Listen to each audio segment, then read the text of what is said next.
Ngayong Women's Month, binigyang pagkilala ang ilang babaeng mountaineers sa Stop and Salute Flag Raising Ceremony sa Luneta Park kaninang umaga. Kinilala nilang honorees, sina Coast Guard Lieutenant Commander Karina Dayondon at Coast Guard Petty Officers 1 na sina Noel Cristina Penetrante at Janet Bellarmino. Sila ang unang all-women team sa Southeast Asia na nakarating sa tuktok ng Mount Everest. Si Dayondon din ang unang Pilipina na narating ang 7 pinakamatataas na bundok sa 7 kontinente. Sabi naman ni Penetrante, nararapat daw na kilalanin ang lahat ng Pilipina.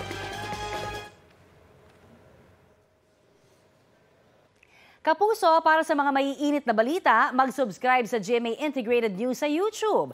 Sa mga kapuso naman abroad, subaybayan nyo kami sa GMA Pinoy TV at sa www.gmanews.tv.